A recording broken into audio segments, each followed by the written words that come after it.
We are really happy to have you all here and to start this discussion about this fascinating topic, which is a post-work future and future cities.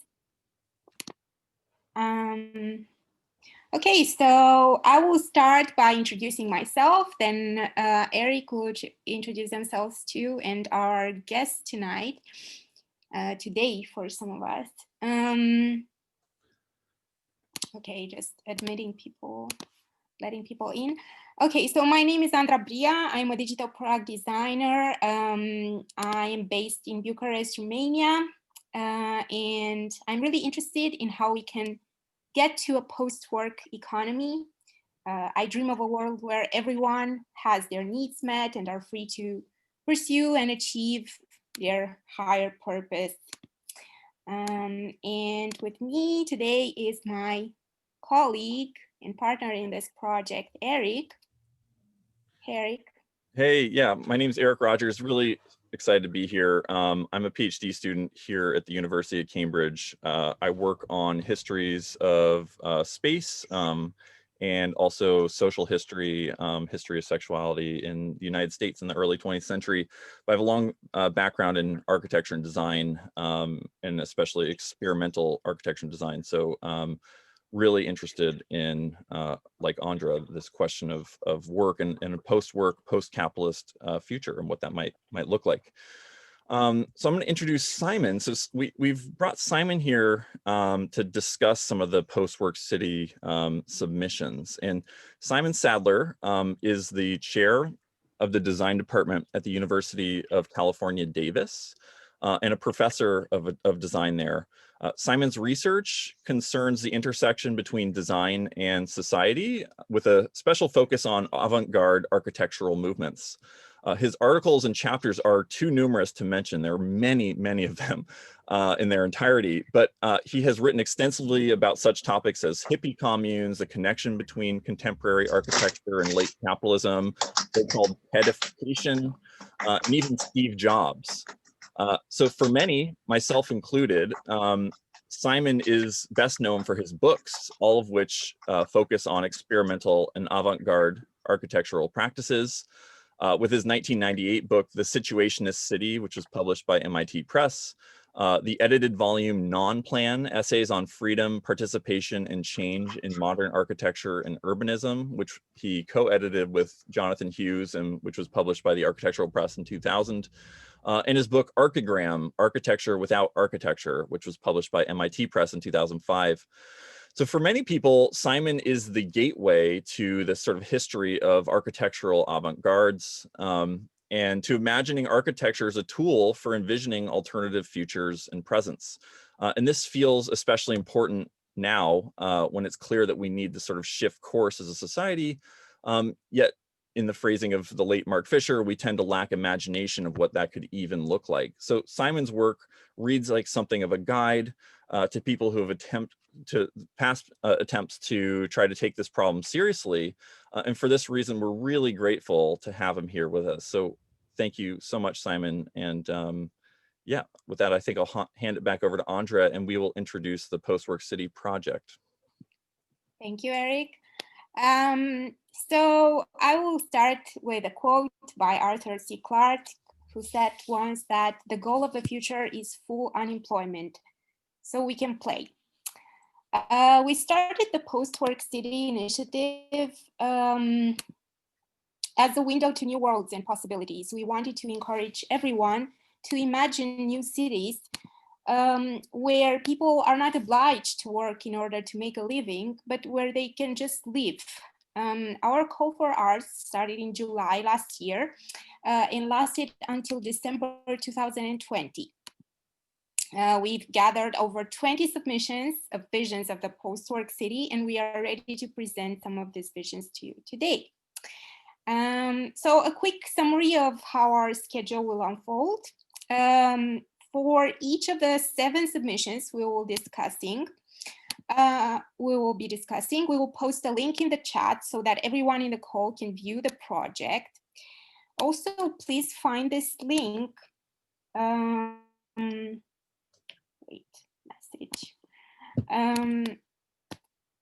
which is a link to our gallery, where you can see all the 7 submissions that we will be discussing today. You can observe the details of the submissions. You can click on each entry and take a closer look at the design. We will be offering a summary of each submission, its features, the themes that it employs, and we invite you to write your comments and questions in the chat. And then at the end, we will have a short Q&A session. We will also offer the artists the chance to introduce themselves and say anything they think we've missed. And after that, we will ask also Simon if he has any overarching thoughts or reflections on the project. And finally, we will conclude by saying a bit about our next steps with the Post-Work City project, and ask both Simon and the creators if they want to talk a little bit about their upcoming work or upcoming publications. Yeah, just a chance if the creators or Simon have anything they're working on that they want to make us aware of. It'd be great to get that chance at the end. So I thought maybe I'd just offer a bit of a framing on how we're thinking about sort of the post-work city, and as a way of sort of getting into the questions that we pose to the people who've submitted designs. So it's pretty clear that today there's a larger fascination with questions of a post-work future than we've perhaps ever seen. So there's a lot of talk about especially universal basic income right now. And this was happening before the pandemic, but the urgency of this discussion has, I think, become much greater with the pandemic, which has sort of heightened the importance of post-work politics for 2 reasons. The first of which is that millions of people have lost their jobs. With this, their loss of income and loss of access to life's essentials and inessentials. And secondly, because of the way that our reliance on employment as a source of income, but also as a sort of pillar of the economy, have made us quite unable to effectively stop the spread of the virus. So saving the economy has often meant condemning workers to unsafe working conditions, as well as condemning society at large to ongoing infection. So this matter of employment and infection are inherently linked. Post-work politics and universal basic income have, with this going on, become even increasingly valid as a sort of political aspiration in our sort of work-centric organization of society.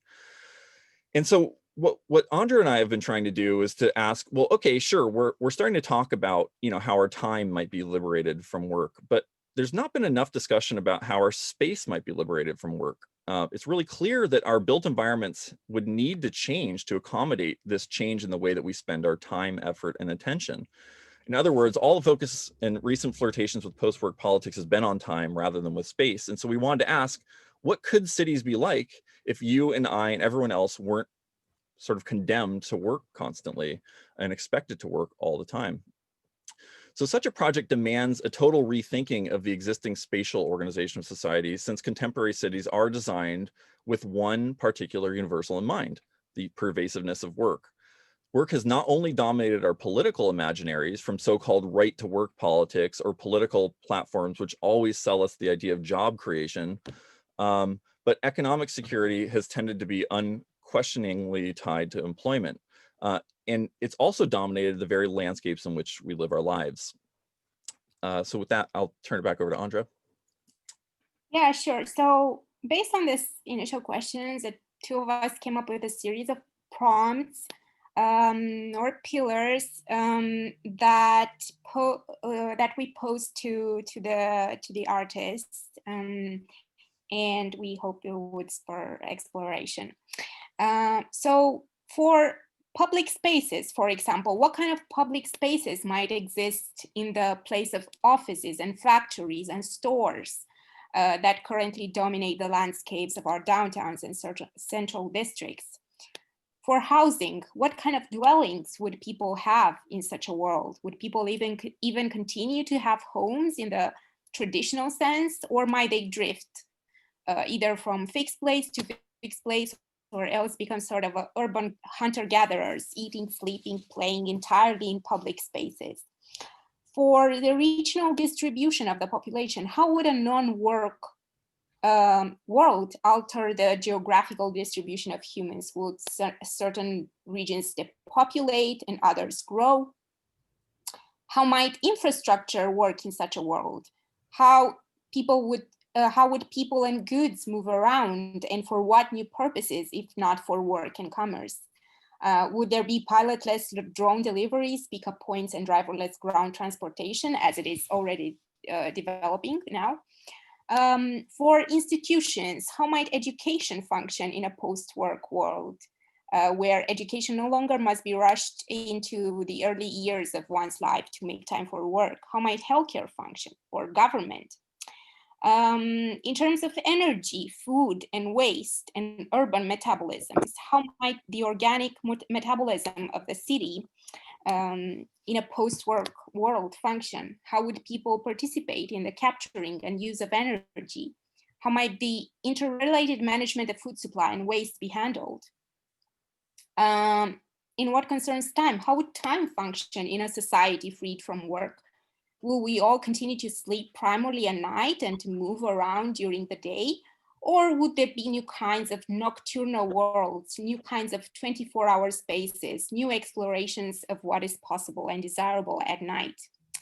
And last but not least, how might people spend time together, meet new people, seek entertainment, conduct their sexual lives, and what kinds of places might accommodate these activities? How would care function in a world where nobody has to work? For the creativity and aesthetics part, how would there be a coherent or consistent aesthetic to the post-work city? How might art, design, music, and other forms of creative practice and production be accommodated?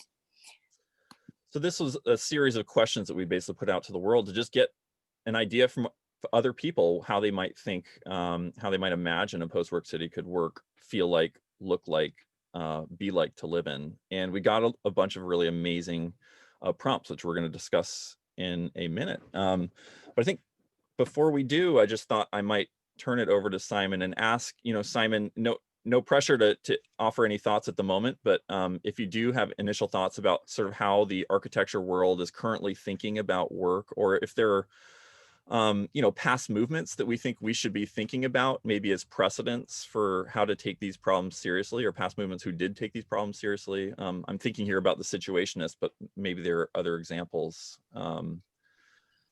Simon. Yeah, thanks, Eric, and thanks, Andra. So I've been having fun looking at these projects, and it's got me thinking this morning, looking through them. It is weirdly part of a long tradition. Thinking about how not to work is much harder than you would imagine. And I know you've all been struggling with it. And it got me thinking that there's been a series. I'm an historian, and I think about stuff historically in the first instance. And philosophers, political theorists, designers, architects have been actively struggling with this question now for a couple of hundred years. You know what? A lot of it goes back to, there's this famous quote from Karl Marx. I don't know whether it's okay to mention Marx, but, there's always going to be a sort of Marxist and anarchist element lurking in this question. And he famously wrote that he could fish in the morning. This was in his sort of ideal world of the future. He said, I could fish in the morning, hunt in the afternoon, rear cattle in the evening, and do critical theory at night, just as I have a mind, without ever becoming hunter, fisherman, shepherd, or critic. And, I think that's kind of like a dream that you see carried on through William Morris in the late 19th century. And then there was like a burst of interest again in this problem, I would say, after the Second World War. I think one thing we want to think about this morning, well, actually, I don't know where it is. What time is it in the rest of the world? I don't know, but I've just got out of bed. I'm in California. And, one thing that we could be thinking about today is the degree to which this is a problem of Western privilege, first world problems, as we often refer to them over here in California. And after the Second World War, this seemed to be like a real problem because it was thought that manufacturing would get automated and that the biggest problem facing society could be kind of boredom. And a few sort of things that I was thinking about this morning. On the left, you get projects coming out of the situationists, like Eric was mentioning earlier. There's the notorious project of A City of Endless Leisure, New Babylon by Constant, and I'm sure a lot of the people working for this project have been referring back to that. Like you say, there were the hippie communes. I wrote a book as well about the Archigram group, and one of the things that you notice when you look at Archigram's famous pictures of the future is nobody's doing any work. They're all just sort of like, it's like some sort of endless disco. Then, you know, kind of more critically, Autonomia in Italy started to think seriously about what a worker's life would be like outside the factory. Now, something I'd love to get back to again today is there's often in these sorts of projects a little bit of a dystopian element. And in Italian design in the 60s and 70s, with projects like those of Super Studio and the No Stop City, there is this sense of almost like existential dread, like, what are we going to do with our time? Is it just consume? And I've got then a couple of other thoughts, and then I will stop. The degree to which where this stuff lands politically, is it left, center, or right? And there are kind of like conservative no-work futures. And something that I think a lot about is the way that maybe Disneyland is one of the great kind of urban futures that is sort of ever with us. And then finally, the degree to which already in Silicon Valley, the difference between work and play is really, really blurry. So as we look at the projects, we might want to think about whether they continue to sort of extract value from us without us sort of realizing. You know, what's the saying in Silicon Valley? If you can't see the product, it's you. Thank you so much. I think that, yeah, that's a really good place for us to start and things for us to hold in our minds as we look at these projects. I think, yeah, those are themes that feel really important. Andra, I think you're muted, Andra.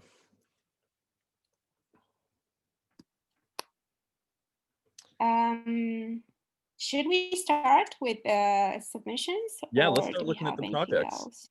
Let's start looking at the projects. So, okay, maybe the first one we'll start with is. Oh yeah. I was just going to say, I think we should start with Temporal Existence by Amorphous Grids.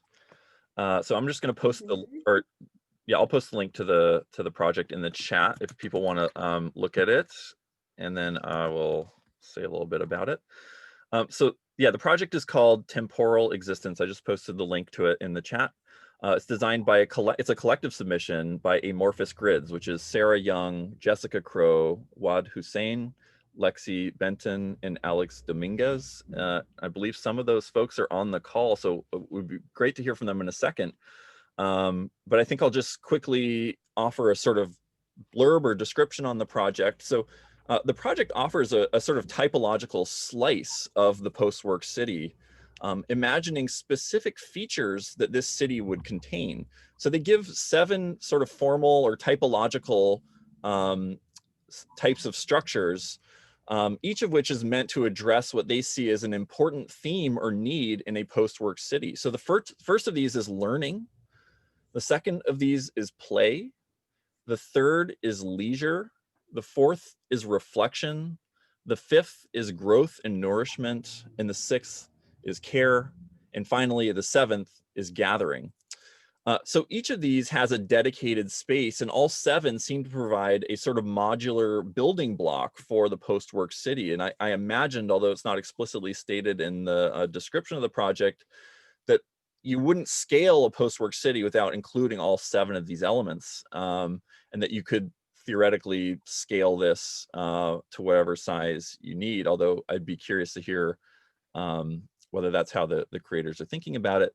As for life in the post-work city, they tell us, it is, quote, centralized, unconstrained to the limits of time or profit, and sustained by people's desire to thrive in the collective present. In imagining what a post-work future might look like, we have abstracted the architectural canon of institutions in an attempt to recenter the unsung elements of a fulfilling life, which of course orient around these 7 pillars.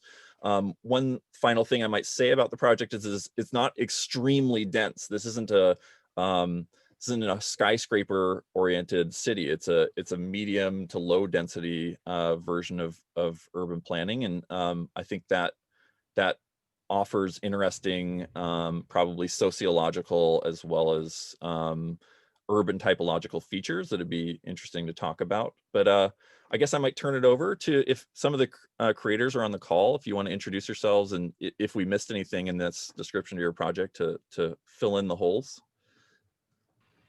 Yeah, hello everyone. My name is Sarah. I, along with Waad, who's on the call, are a part of Amorphous Grids, which is a design collective that we started this year.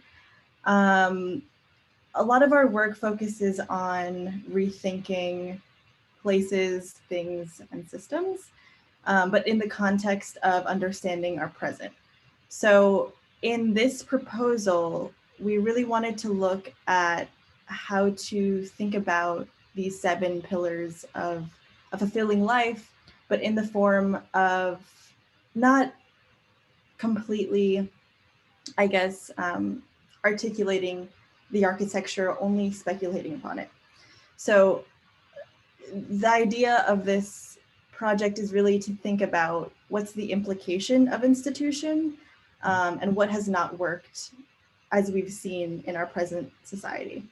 So yeah, this is a very, we would love to take it like so much farther, but you know, with time constraints and all, this is kind of just a slice of just the tip of things that we're thinking about in terms of where we would spend our time and how we would gather and how we think about play.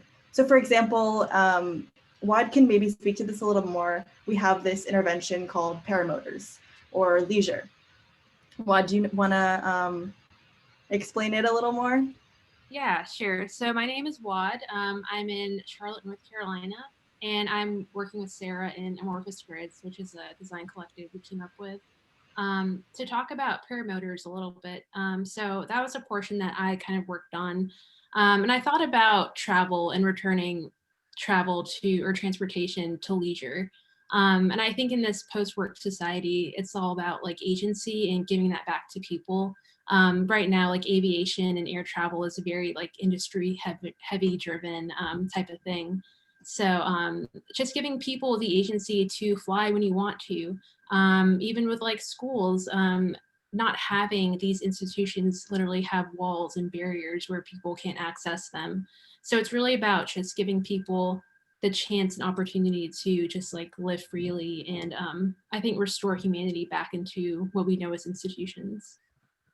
Thank you so much, guys, for offering these remarks, and thanks also for the submission. It's really exciting and a very interesting project. I thought there were a couple things that struck me there that I thought I'd throw out there, and might throw it to Simon here as well. But one was this idea that you want to actually spatialize, like you want there to be a spatial physical manifestation of there not being sort of barriers in society, and that for you looks like, you know, some structures not even having walls and whatnot.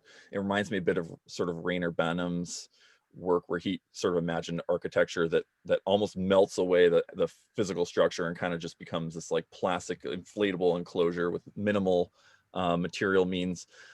There's also a commitment to sort of not over constraining the details of the post-work city. And it seems like that's both a political choice and maybe even an ontological problem, which is that on the one hand, it's really difficult to speculate or imagine all the details of a future society that you're not yet living with or grappling with the problems of. On the other hand, there's this political choice if you don't want to determine what people's lives are going to be like in a future that you don't quite understand. And I feel like these are features that we see being grappled with in historical examples as well. I don't know, Simon, if you had reflections at this point.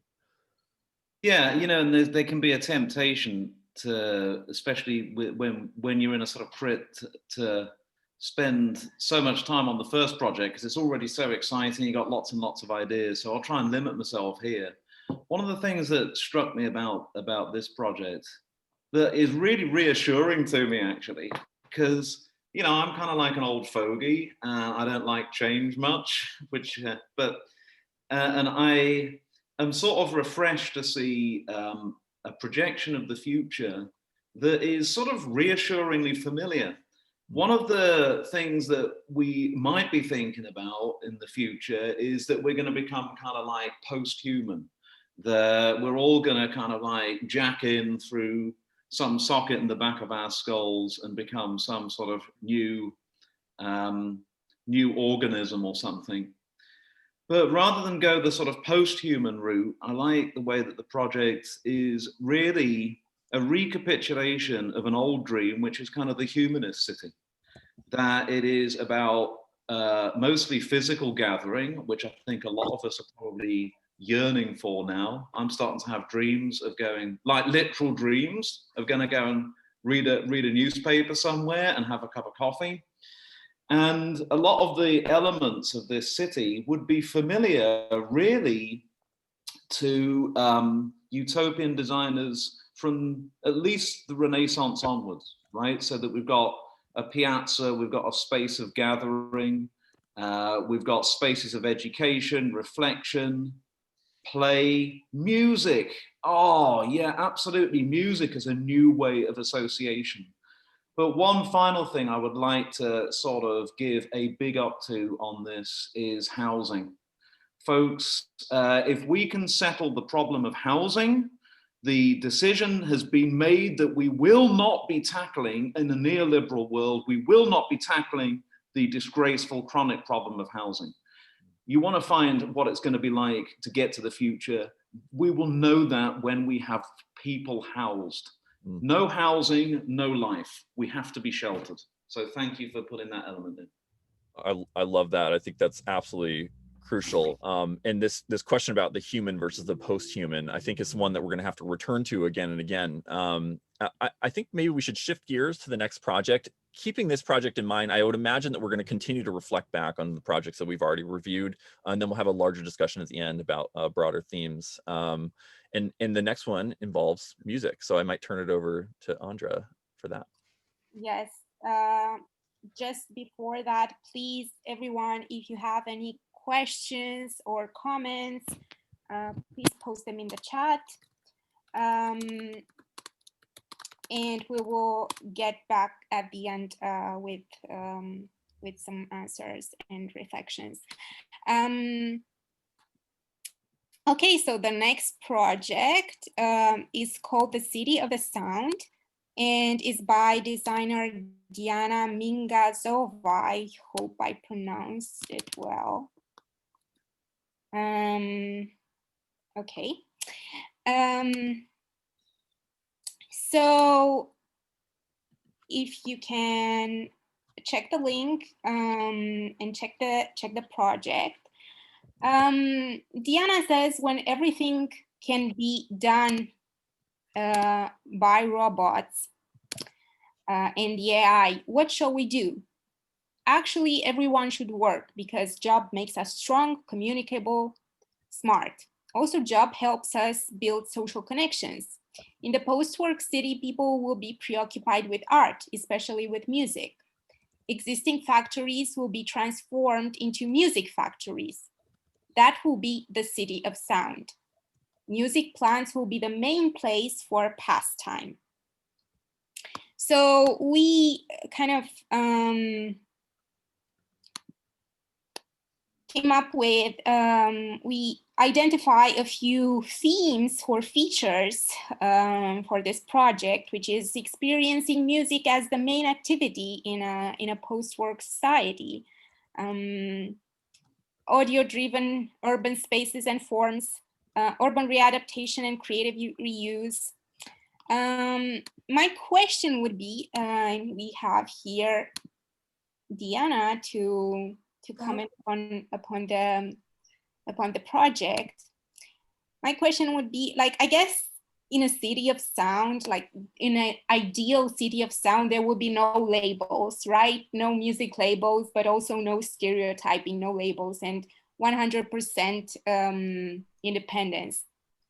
My question would be, like, how would animals integrate in this landscape? Will there be urban species that contribute to the city sounds, like mosquitoes, woodpeckers, hummingbirds, elephants like the bats?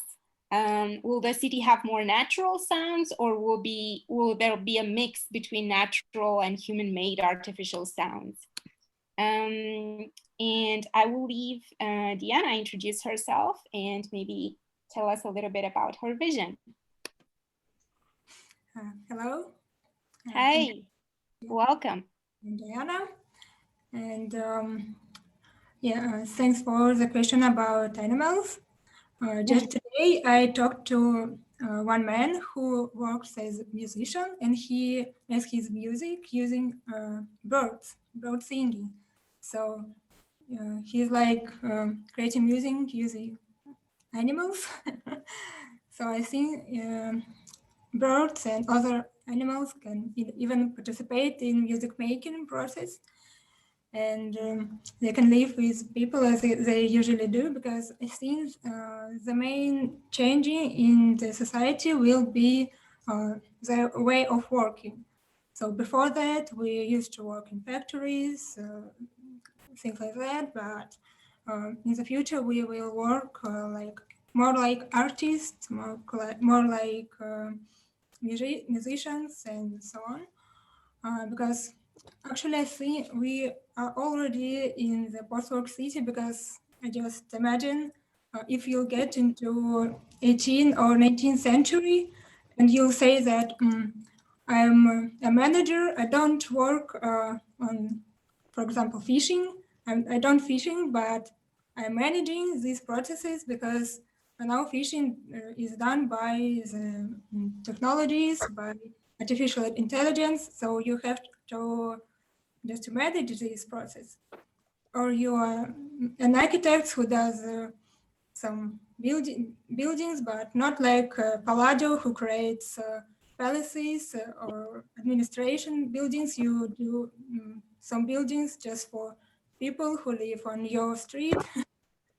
So I think we are in the post-work city already, but in the future we will be in the more post-work city.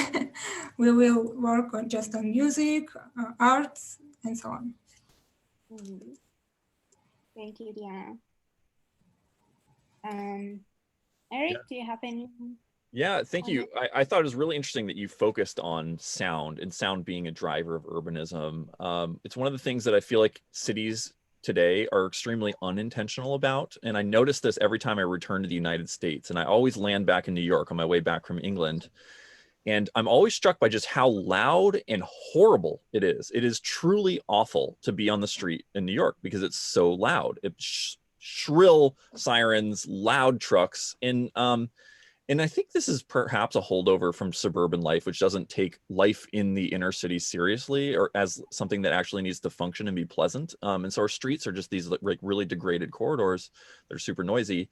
And I just wonder whether there's a way that we can be more intentional about sound, not only in a post-work city, but in cities in general. And it strikes me that perhaps in a post-work city where people are spending a lot of their time, perhaps in public spaces, this might be a really driving feature. So I thank you for that.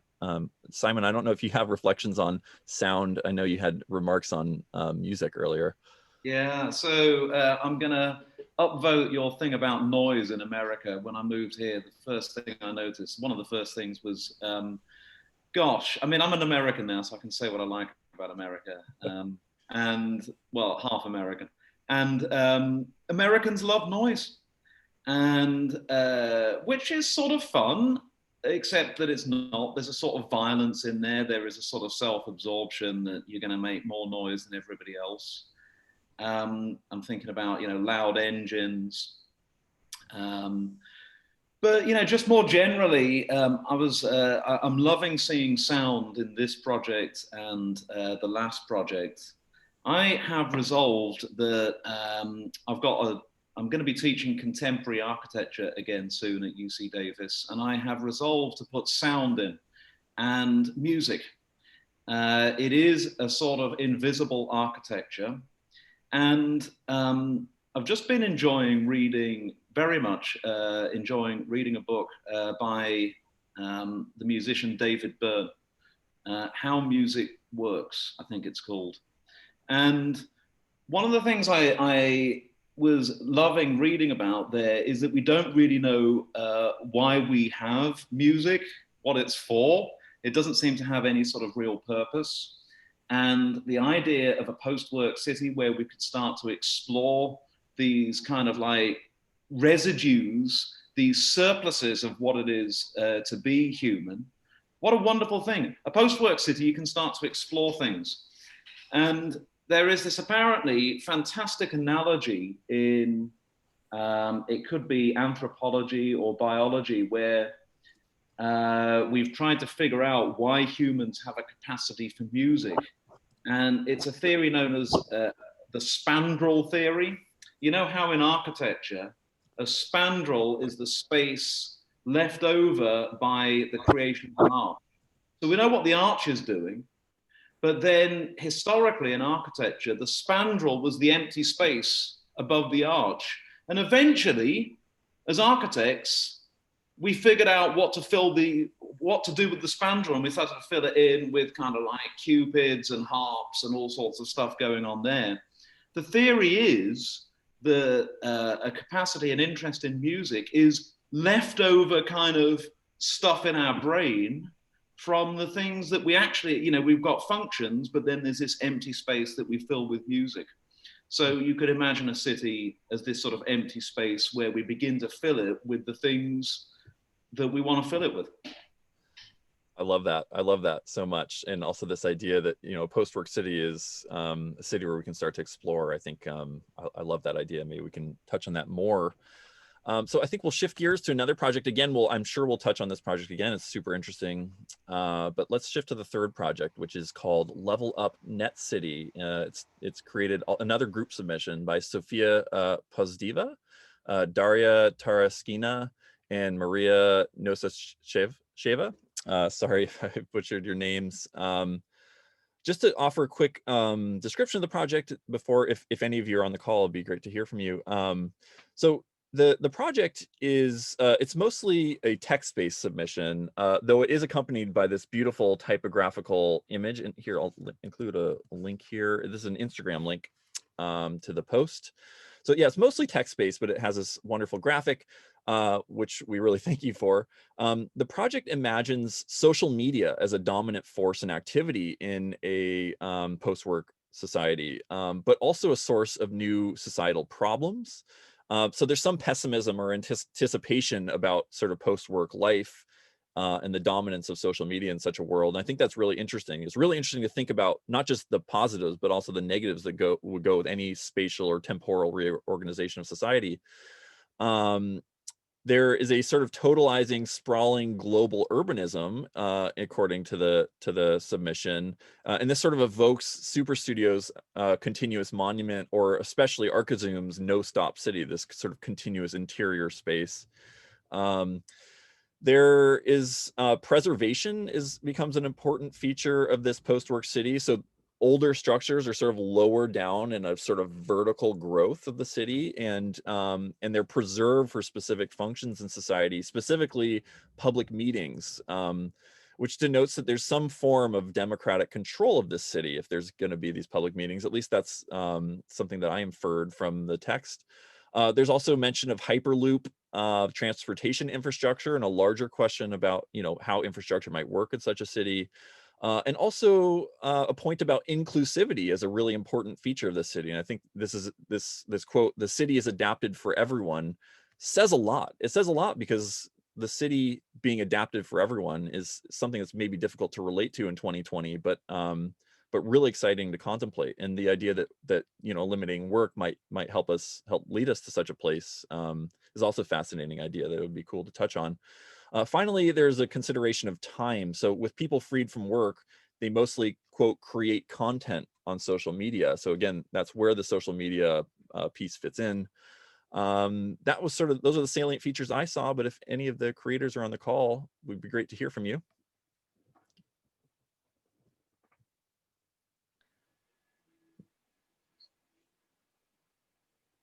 Yeah, we can we have some kind of speaking? Yeah.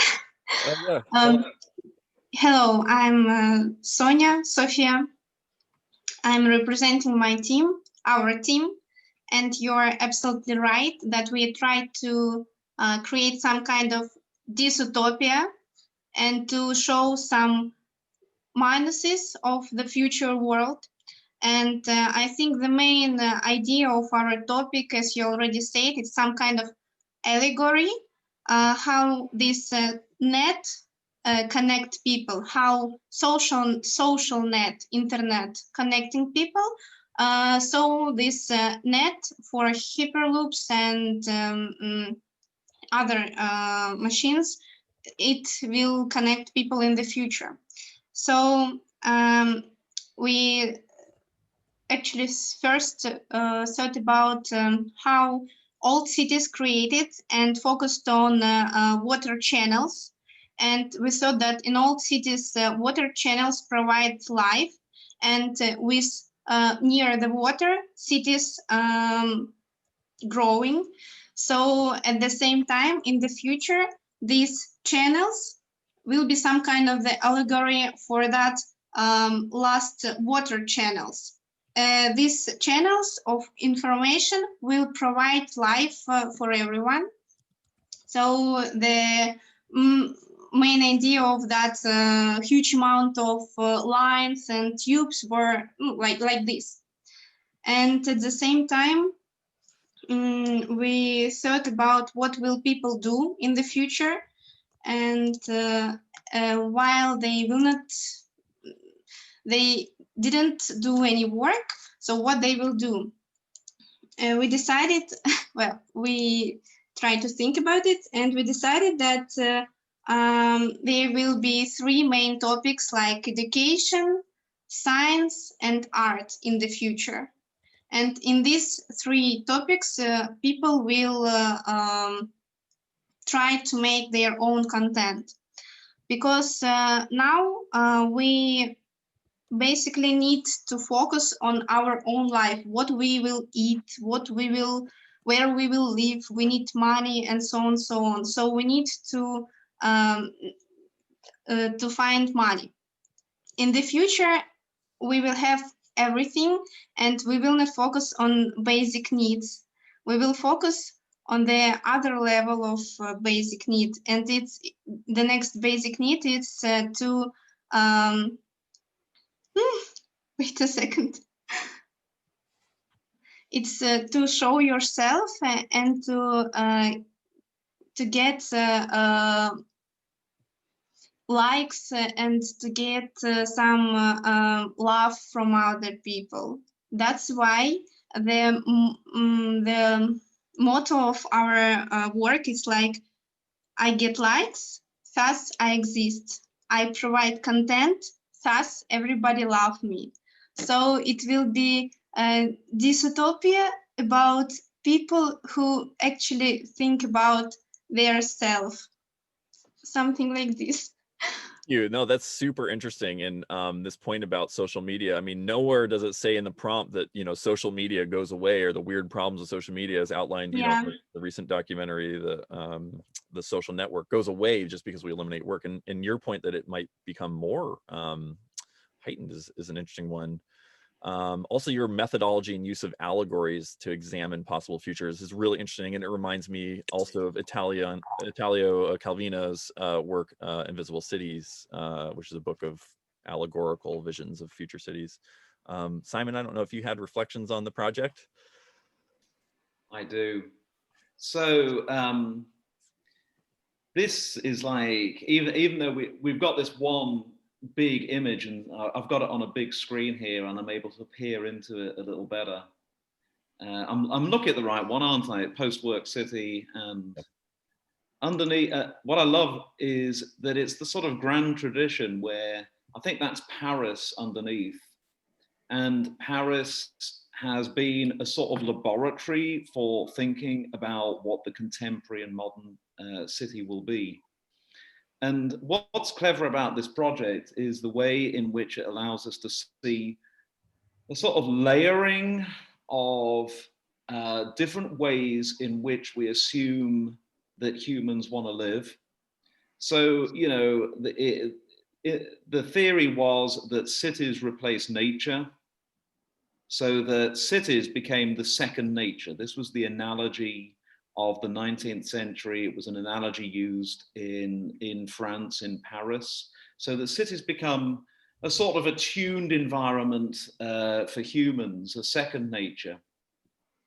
But then with the grid over the top, this is like projects that circulated around Paris in the late 20th century. If you think about Yona Friedman and the spatial city, he literally had this idea of a grid suspended above Paris. And that is probably alluded to as well by Bernard Tschumi in Parc de la Villette.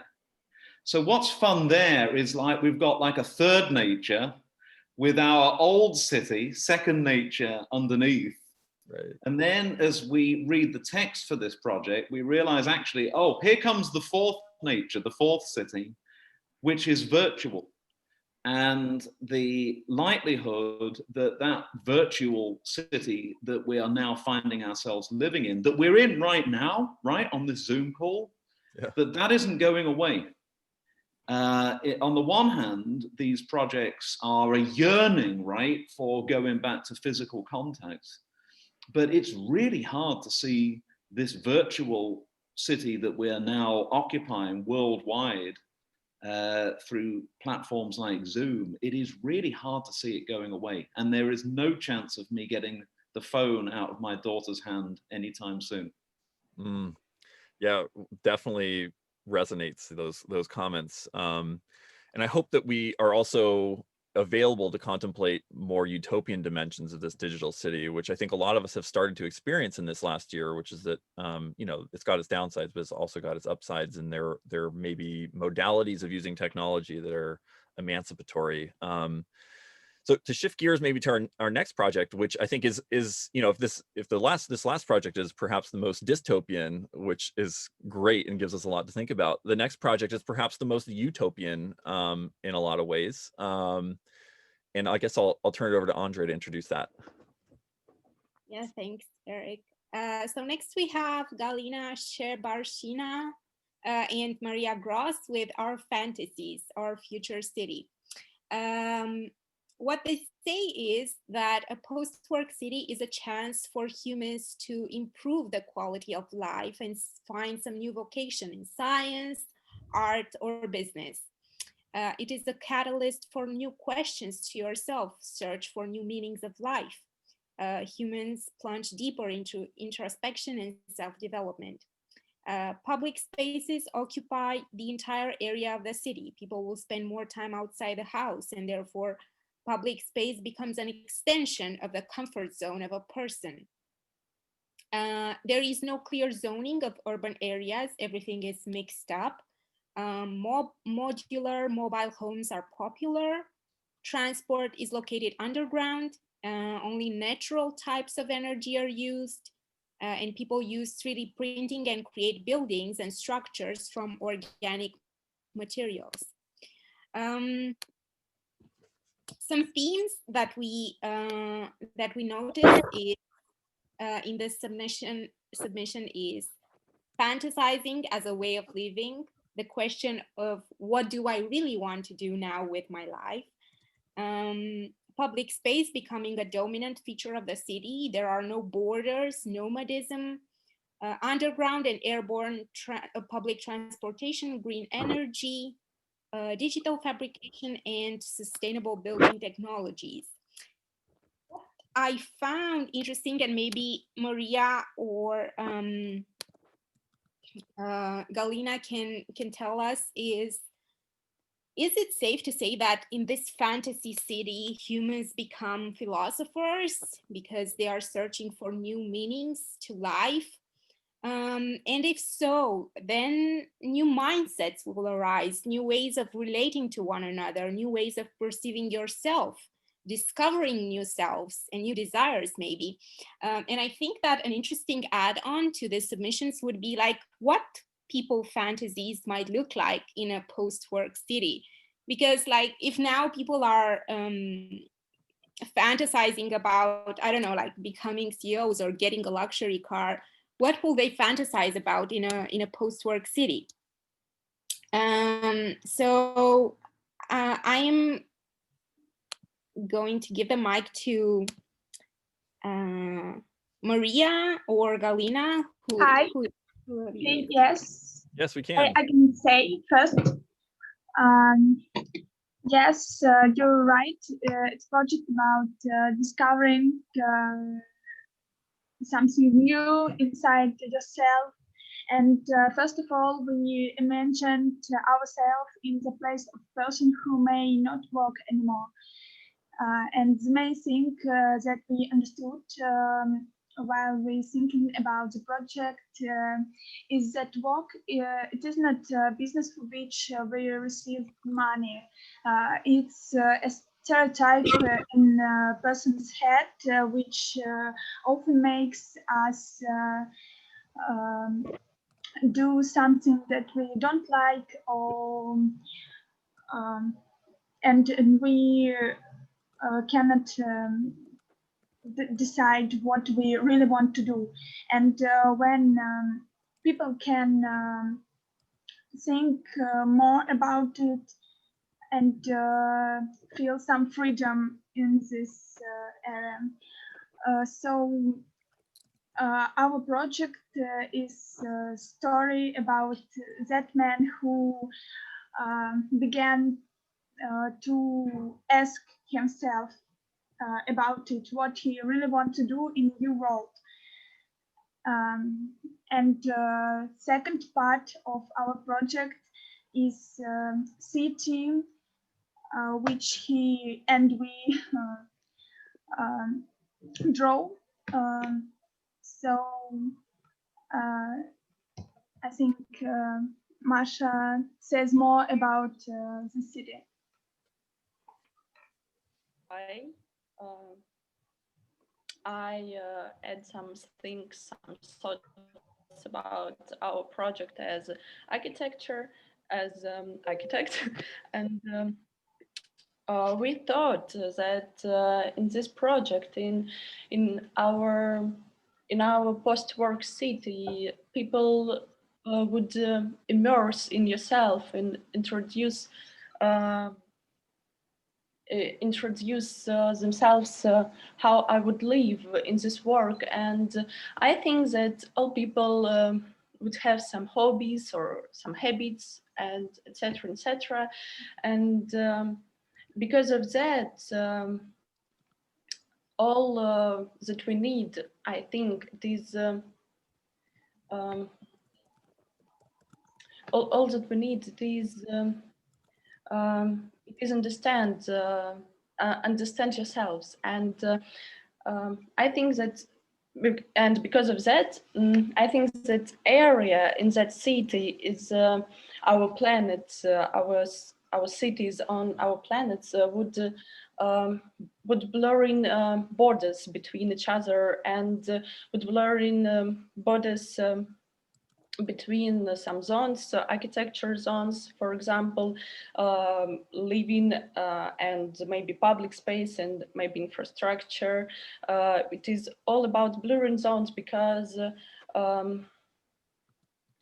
people all would in some moving, in some immerse into their hobbies. And I think that cities would more horizontal, not so vertical like New York or Singapore, but more horizontal, because now we have a trend on we have a trend on recycling, on natural or something like that. And I think that city would more green zone, and all we need is nature really, and maybe our post-city work would be something like that. So thank you. Thank you. Thanks. Yeah, this feels like another very human project, and you guys have not been shy to sort of project, I think, certain aspects of present desires onto the future city, which I think is much appreciated. I think it leads to something rich and relatable as a project, which is part of the reason we chose it as the banner image for the Facebook event. And I guess I wanted to ask a question or throw a question out there about nomadism. You know, you mentioned that, you know, people would move around a lot in such a city, and you know, I guess I wonder, I'm constantly wondering this question of, would people in a post-work world be sort of more or less itinerant? You know, work seems to both cause itinerancy, but it also seems to cause permanent settlement. It seems to be the thing that chains people to a region. But also you have things like, you know, economic migrants, seasonal workers, and business travel. So yeah, I guess I'm curious about that nomadism as a theme. Maybe I'll throw it over to Simon. Thank you, and I will be brief here. It's just such a charming kind of graphic. And you know, as I look into it, as I kind of project myself into it and throw myself into this space, one of the things that I start to think is, you know, like, wait, we've kind of been here before. And that is by no means then to say, oh, there's nothing new under the sun here, we're not doing anything new. I think it's worth reminding ourselves that humans have wanted to live better for a very long time, and we've constantly been tantalized by the possibilities. So I think what I'm getting reminded of in part when I look at projects like this is, for example, the dreams of the garden city, which start to emerge in the late 19th, early 20th centuries in Britain and then in the United States. The possibility that it's not necessary just simply to work all the time, that it's possible to enjoy a city, that it's possible to have green space, to have paths, to have music, to have art. And maybe if there was time at the end today, we could think about the degree to which certain societies have nearly got there before. We've partly done this before. And as unfashionable as it is in a neoliberal age to ever say this, the old welfare state, it was all right. You know, growing up in Britain, there were cities with kind of parks and schools and universities and healthcare. And it was possible to enjoy life a little bit. And it's lovely to see that that instinct coming back in some of these projects. Yeah, I totally agree. And again, yeah, it's another one of these sort of human projects rather than a post-human project, which I think there's something to it. And I think, Simon, your optimism about that type of vision, I think, is really worth capturing. And yeah, I hope we can return back to this, to talking about this project later. So to shift gears to the next project, this is a project called N City, designed by Elena Ordina. And I'll post let me just post the link in the chat. It's another Instagram post link. And so it comes with a really rich description. So it offers a series of vignettes, so different sort of momentary visions of a post-work city, and the accompanying text asks us to consider that, you know, the way that the urban environment looks, this is a direct quote, directly depends on the lifestyle of the city dweller and his activities. In a new world without work, where there is no need to worry about self-sufficiency anymore, the mind of the individual is freed to search for purpose, personal development, and learning. Social, cultural, tourist activity, interaction with urban space, strengthening of ties between urban and local communities will increase. Along with this, not everyone will be able to find themselves in new conditions. Lack of stimulus for development will lead to self-destruction and an increase in the number of psychological problems, suicides, and violence. And I'll just stop there and say, I think there's something really interesting here in that you're considering both utopian and dystopian potentials within the same project, which I think is really rich, that there's a tension there. And for you, you don't imagine that reconfiguring the city would overcome the problem of what we currently call idleness. I have a different reading on idleness, which is that I think idleness is specific to cities that aren't designed to accommodate people who are out of work. That is, when you have a work-oriented city with unemployed people in it, that's what results in idleness. But it is definitely the case that we would be left with all sorts of existential problems and questions that if we don't deal with them, perhaps culturally or spiritually, or however you want to address those, they could get out of hand. And I think you're taking that really seriously. But you also say that cities will become safer because of this sort of 24/7 activity in them.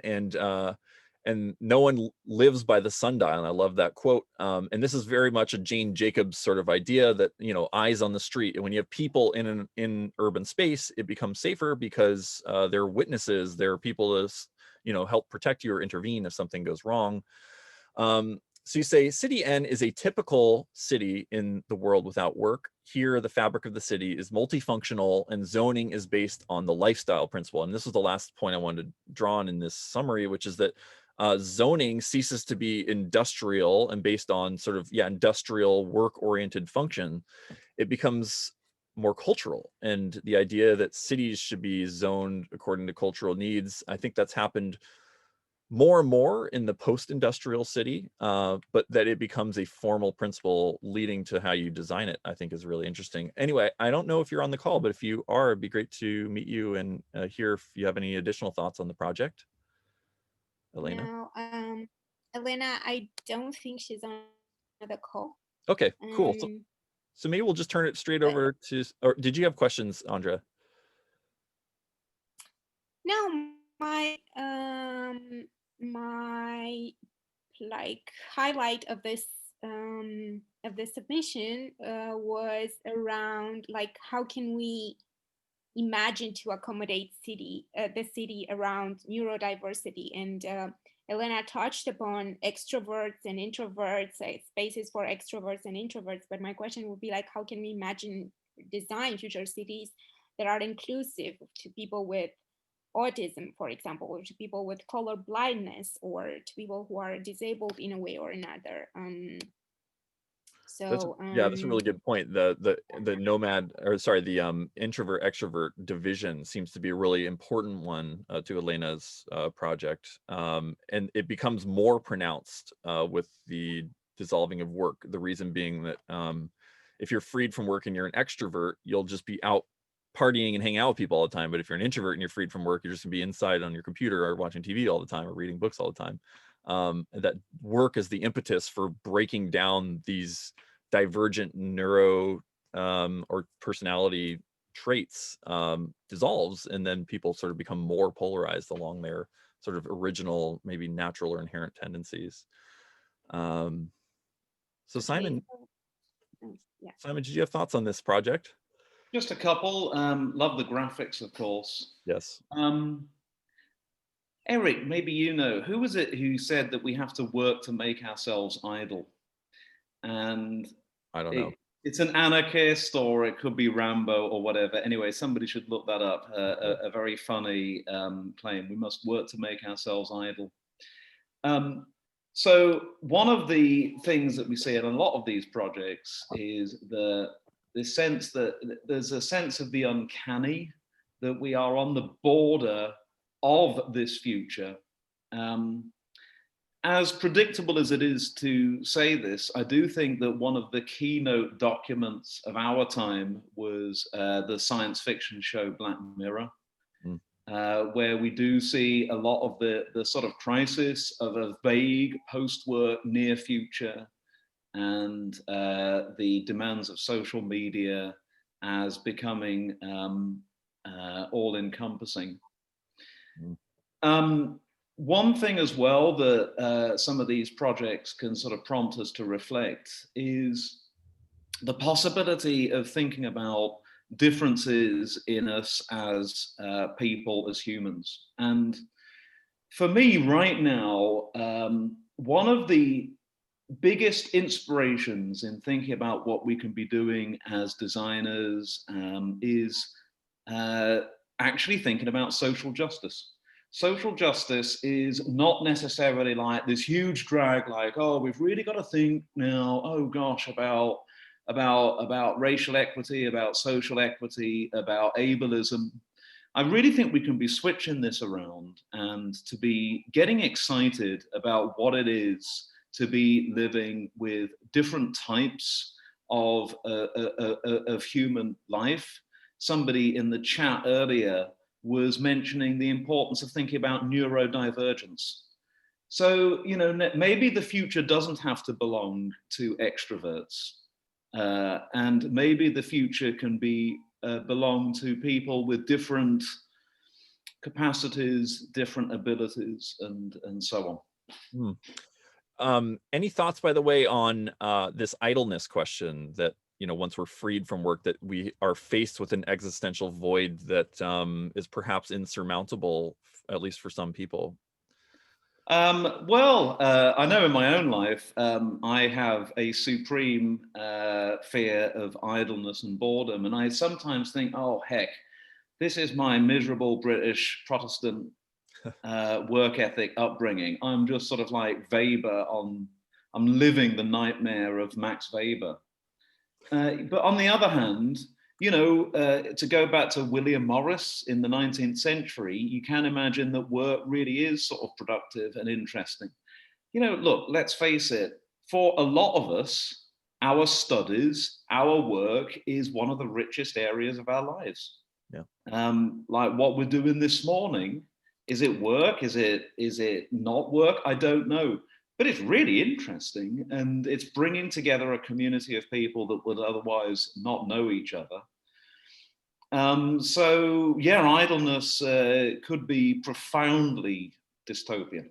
Yeah, I think I really can relate to this too, this idea that, you know, my intellectual work is really a core tenet of my life. And I don't think that would go away if I was no longer required to do it in order to sort of survive. And I no longer had to milk an income out of it. In fact, I'd imagine lots of people would probably do some of the quite desirable things that a lucky minority do as careers at the moment. Helping people being one of those, doing interesting and creative work. And I don't imagine that would cease. And in fact, my hope is that in a post-work city, we might all be able to do that stuff rather than just the lucky few. Okay, so the next two projects are not necessarily visions of cities. One is an app for navigating the post-work city, which I think is really interesting and rich. And then the next is a sort of online game that allows you to meet hypothetical denizens of the post-work city. So two very different submissions that sort of stray from the urban form imaginary. So maybe I'll turn it over to Andra to introduce the first. Yes, sure. So the next submission belongs to María Agra with Cityscape. Cityscape is an app for navigating the city for non-functional purposes based loosely on the situation as the reef. Organize your day, go on adventures, collect rewards, meet new people. Some of the themes that came up while looking at this submission were what might direct our movements through the city, if not commutes and work regimes? How might we gamify the city? Incentives might still need to exist in a post-work city. What might these be? So this app is basically like Yelp, Pokemon Go, and Google Maps, but for unexpected urban experiences. So maybe María can tell us a little bit about her vision for this submission. Yeah, are you here, María? Yes, I can. Can you hear me? Yes, we can. Hey. Hi. So yeah, one of the ideas I had at the very beginning was also this idea of idleness. and how perhaps some of these activities that you were just mentioning, Eric, like more intellectual work is very, it's an individual, it's a solitary activity. And I thought it would be good to have a balance where you could also, if you wanted, have more social activities. So I created this app where you get prompts for activities you can do in a day, and they're organized according to 4 criteria, which is physical effort, social, so yeah, level of social interaction, contribution to society, and then the level of rewards. Some of them are more playful, more like games. Some others are more, like contributing to, for example, reforestation in a park or something like that. And then using technologies, similar technologies as Pokemon Go, etc., where you can map hotspots in the city. You can go to see what's in that hotspot, collect rewards, etc. And it also tracks your physical activity, your walks, your steps, etc. So yeah, also it's a way of encouraging people to walk and to move. Love that. It seems like you're offering a sort of hybrid between the digital and the physical, which before this we've been holding as sort of separate things, but now are becoming part of one and the same thing. So you're using sort of data-driven information streams and geolocation-based digital application to sort of actually change how we experience and interact with the city. And it's clear that there's health criteria, but also there's the experiential layer. Which is that, as Andra mentioned, it's almost like your app is allowing us to have this sort of situationist derive, which is like a nonsensical way of experiencing the city as a way of sort of changing us and changing our subjectivity, which I thought was a really interesting connection. I know Simon has written a whole book on the situationist, and I wondered if you saw that parallel as well. Oh yeah, I mean it's. So the situationist idea of the derive or drift is, I'm sure a lot of us are familiar with it, but it's the idea that usually cities have been built around production, around commutes. And I mean, I know I'm guilty of this, of just going backwards and forwards between the same 2 or 3 or 4 spots in a city over and over again. So one of the nice things about this app proposal is that it prompts a reroute and a rediscovery. So the drift or the derive was a sort of creative wandering around cities that, like you say, could sort of prompt thoughts, ideas, an encounter with people unlike ourselves, an encounter with parts of the city that we might not be familiar with. And it's a wonderful recurrent idea. It's like something that we all sort of know and that we've all done. And the problem then is knowing how to get it started and how to involve other people, how to make it into a social activity. And anything that can prompt that, I think is great. Just to quickly touch on this idea of the augmented city. So that, in other words, we've got the physical city with the buildings and the streets, but then with this app, we also then have this digital city overlaid. In a way, cities have always been a little bit like that. They're places of the imagination as well as physical constructs. You don't need to ever visit New York City necessarily to be aware of the myths around it, the narratives, the claims for it. And so again, I'm starting to sound like I want to go backwards rather than to the future. But look, history is full of great ideas, and just literature and history, whether it's delivered digitally or by other means, it is a wonderful way of sort of augmenting our lived reality. We live in our heads as well as in physical spaces. That's fine. I love that. I've recently been reading about futures past, this idea that, the past is full of futures that were never realized. And so the past isn't just about what happened. It's also about things that could be imagined from different sort of locations in time and space. So maybe we'll shift, unless Andra, do you have other prompts or questions on this? We'll shift to the final project, which is the post-work paradise game by Randy Lubin. And I will link to it here. It's an interactive web-based game. So I'll just read the blurb description here. The game explores what life might be like in a world where work is obsolete. How do people choose to live and spend their time? It's designed by Randy Lubin of Leveraged Play, and it's submitted for this our post-work city project. And so he says that play involves seeing randomly generated residents in this future city and answering questions about their lives. And character photos are generated from this recent New York Times published artificial intelligence this person does not exist project. So that's what populates the image of the post-work city denizens. And then it sort of speculates about various housing typologies that people might have in the post-work city. So the options are underground complex, tethered blimp, nomadic, skyscraper condo, townhouse, dormitory, self-driving RV, intentional living compound, converted warehouse, converted office building, which I just love that list. Like, I'm trying to live in all of those. It also speculates about people's passions and activities. So learning, tinkering, acting, music, volunteering, curating, sports, writing, visual arts, community. And it also speculates about people's personality traits. So curious and calm, flexible and calm, silly and adventurous, energetic and practical, gregarious and curious, stubborn and gregarious, et cetera, et cetera.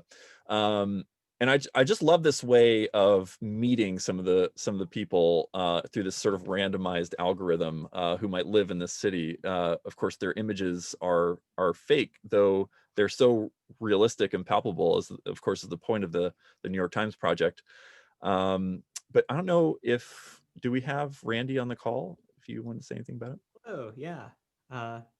Thanks for spotlighting the work. Hey, I had a lot of fun coming up with this, and I'm always impressed at how just having a few data points can be enough for people to just sort of extrapolate a full person from that. And I think, like, specifically for this project, the passion is so important, because I really see in at least like my visions, my preferred visions of a post-work feature, people are really thoughtful about what they want to be passionate about and engage in. And maybe sometimes that's inward facing and sometimes it's outward facing, and about community or about knowledge.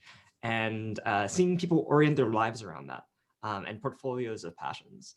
And then I think the other thing, which also can, my goal with this is a easy tool for people to sort of explore their own and create their own visions of the future, but that sometimes some pointed questions can go a long way. So the questions that are also randomly generated under each fictional person, are all ones that we could be asking about ourselves today. Like, what is the highlight of our week? What do we love about living in the place that we're living? What do we hate about it?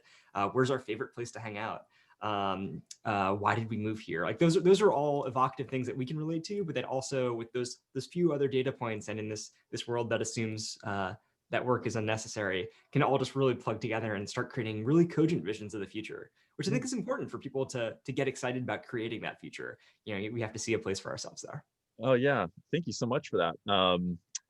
One of the things that struck me was just the way that you're using randomization. I'm not sure. Do you have a randomizing algorithm? Is it? Yeah. The way, so I guess quick shout out, the whole game is built on a platform called StorySynth, which is just in the URL. And you can connect a Google Sheet to StorySynth, and it will randomly generate cards and decks for you. So if you wanted to take and remix this, you can easily create your own games too. It's all free. So in this case, we have the lists of passions and personalities and housing and the questions. And every time you create a new session in the game, or create, I think, reshuffles the button's name, it will auto regenerate and mix and match all those cards. That's great. I like the idea of randomization, not just giving us prefixed characters of who might live in a future city. But then there's the question of the source of the data. And I guess this is, maybe an algorithmic version of a larger question that we all have to grapple with, which is, as artists and designers who are trying to imagine alternative futures, who maybe sometimes don't want to be overly deterministic, we're still like the very coordinates of our imagination are rooted in the reality that we have experienced, right, empirically and or literarily.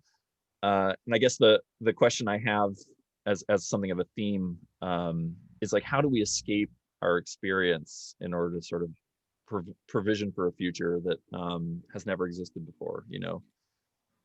Totally. I mean, I think that is like the number one question as we design some of these algorithms. And luckily, some of these can get away with some of the basic assumptions because some of the things you're randomizing are uncorrelated. So you might get a pairing of a passion and a personality that doesn't make sense at first, but then, you know, of course, we'll find ways of justifying and substantiating in that. And that maybe forces us out into a part of design space that's less explored. But I mean, of course, I mean, the flip side of all this with anything algorithmic is about the biases of the data and input. So a disappointing percentage of the faces that are generated are white because I think they trained the algorithm on too many white people. But, you know, we just have to sort of know the biases of the input data and work at remedying it. That's interesting. That's interesting. Simon, any thoughts on this project, this last project?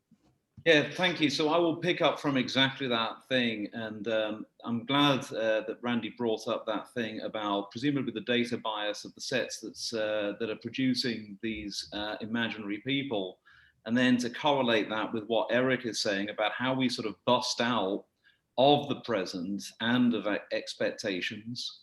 Anything being rooted in data is going to potentially reproduce who we are and what we are now, and right. We need to get to a different sort of future. We need to mix and match things.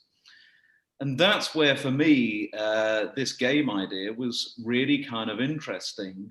I'm not a gamer. My son sort of despairs of me that I don't understand games, I don't do games.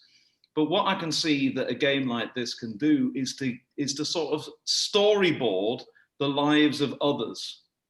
And you know, one thing that I think we can be doing when we think about a post-work future is actually not thinking about ourselves so much, to start to watch others rather than others watching us. I think this could be an amazing way of switching things around.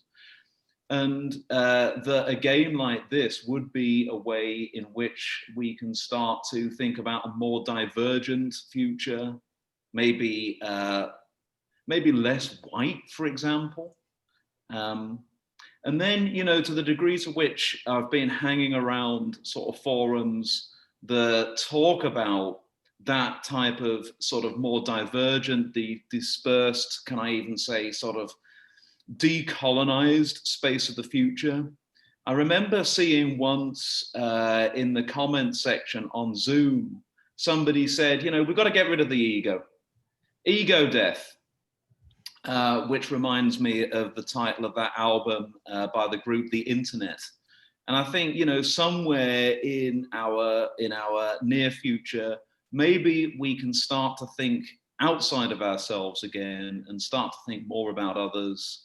And I think it'll be more interesting.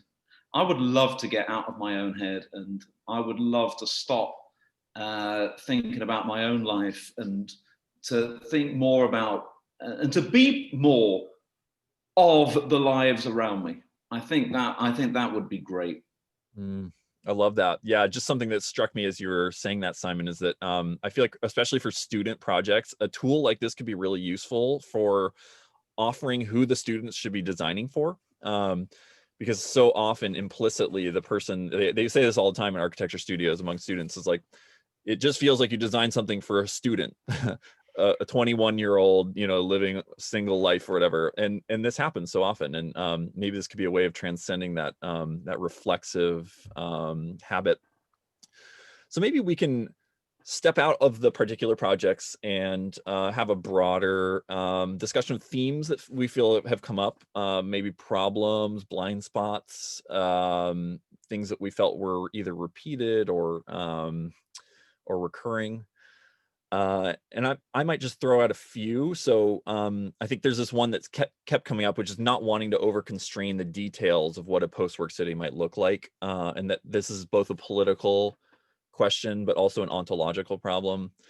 There's this question of the human versus the post-human, which I think is related to this. You know, are we designing for yeah, a fixed version of humanity that has a fixed nature, or are we imagining a city that is for a species that has drifted from what we originally thought the human was?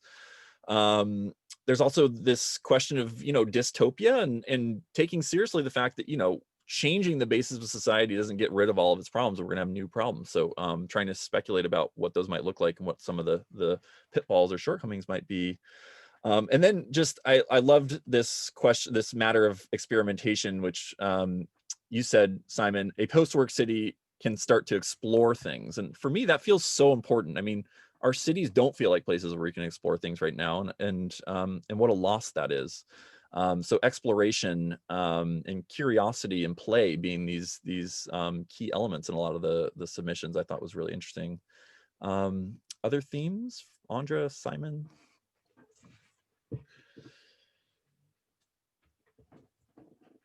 Unless Andra wants to go. You can go, Simon. Because I know we're very short of time right now, but look at the presentations today. I just noted 3 things. That will be a relief to everybody because it'll keep it brief, but it also opens up a whole load of stuff if we had longer. One thing I think we've realized is that there is no utopia. What we discover is just new sets of problems. I mean, they're great problems to have, the idea of a post-work city, but it's actually, it's going to be a design and a philosophical and a political problem like any other. Another thing that I've been wondering about and indeed worrying about is all of the projects are kind of secular. And which is the sort of future I would like to live in. I am not a religious person, but I'm aware that there are kind of like religious and ontological differences between the way people live and indeed between different cities around the world. The one thing maybe we've done here is to kind of like ontologically flatten the post-work city to something kind of broadly recognizable to somebody like me living near to the Bay Area of California. But, you know, the moment that I get very far away from the Bay Area of California, I realize there are people living in different realities. I was driving down the freeway at the weekend and a mile-long cavalcade came along the other side of the freeway, demanding that we stop the steal of the election. That there are nearly half of Americans believe in a different political reality to the one that I am in. Whereas all of the projects that we're looking at here assume a sort of unitary framework for the world in which we think we're occupying. So how we kind of like accommodate or manage or overcome those radical differences is something that I would love to know more about. Final thought, what I love about pretty much all of the projects here is that what they assume or offer is a plinth of life support. That, you know, if we can just care about one another sufficiently that we get things like housing, healthcare, and education, and some variant of a living income, then we can get onto the problem and the challenges and the thrills of actually living. And part of that project as well will be taking care of invisible labor. In our post-work city, I don't want some of us to still be actually working so that I don't have to. So what happens to all the sort of cleaning services and retail and unremunerated childcare and whatever? As long as we're taking care of that, can't wait to get to the future. Love that. Love that. Andra, did you have final reflections?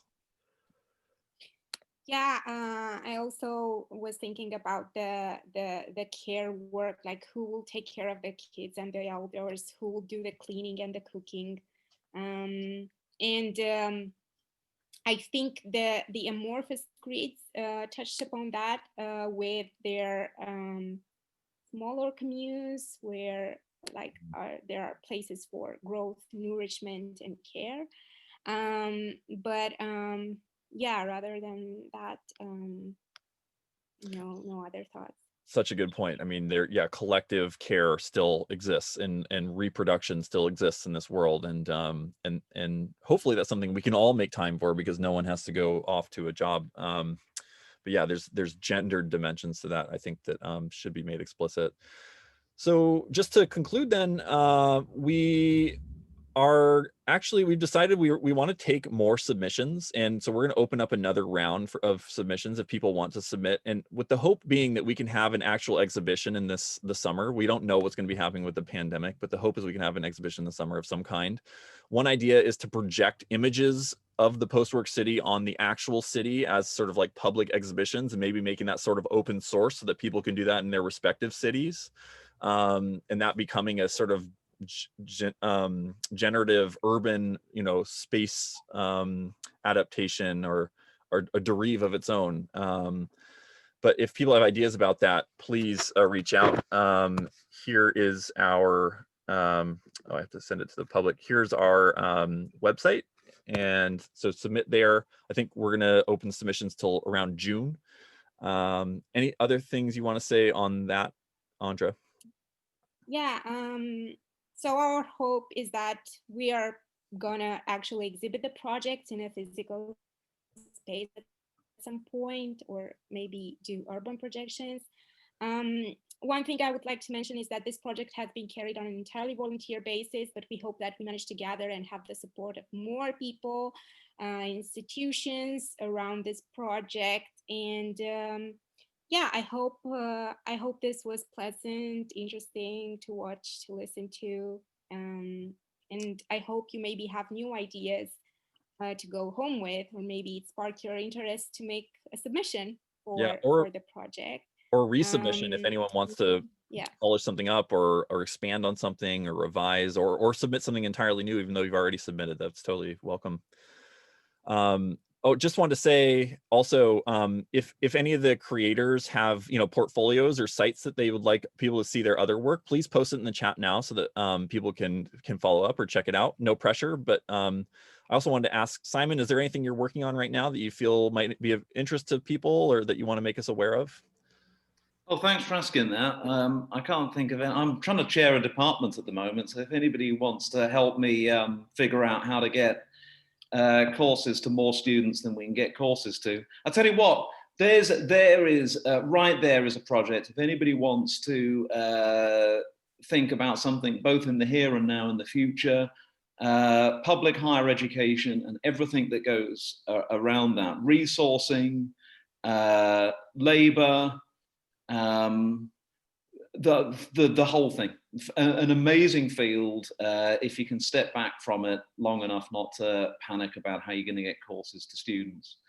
Another thing is so a few colleagues and I are trying to put together or restart a discussion about the relationship between architecture and anarchism. Which is a sort of an invisible history, and we'd like to foreground that at some point. Wow, I'm definitely gonna keep my eyes peeled for that. I think that'll be very interesting to a lot of people. We might have to conscript you, Eric, actually. I'm available. Finally, Zarina, I think Zarina just wanted to say, if anyone here is interested in joining up with efforts to think about some of these concepts further, to join reading groups and whatnot, we've got a lot of initiatives going with this kind of stuff. So maybe Zarina, can you unmute yourself and maybe post a link to how people can contact you for this? Yeah, I just posted a link. So yes, Eric and Andra and I are in a sort of, and many of the other people on this call are in a sort of broader endeavor called Beyond Return. One of the research tracks is beyond work. How do we envision and also get to a world beyond work? I think there's reading groups, there's going to be events and salon series. So this is like an open invite. I just put the Slack link in the chat if you want to come and, this is sort of a digital city where the Slack hosts many autonomous communities, and you'll find lots of interesting people there. This link will add you automatically to the Beyond Work channel, and also to our broader channel, which is called Don't Go Back to Normal, as an sort of like an attempt to lean into this moment of collective possibility shifting, and think about how we come out of this current extended, very boring crisis into and not go back, but actually come into something that represents humans in a broader sense. So do come and hang out with us there. It's probably, I think you'll find lots of people that you love, and you can lean into Andra's Beyond Work research pod. Thank you, Zarina. Great. And the last thing that we must do is thank both Simon and the folks who submitted designs. We are so grateful for your time, for your attention, for the care that you've put into this work. Simon, we're really grateful for your insights and that you've joined us for this call, despite having just woken up and it being morning there. It means a whole lot. Thank you. It's fun. Really, thanks for everybody doing the work and getting us all thinking. Thank you, Simon. Our pleasure. And thank you, everyone. And we'll see you whenever we see you, folks. Great having you. Yeah, just we'll keep in touch via the website. Follow us for updates. And thank you for joining. Have a nice day ahead or evening. Bye.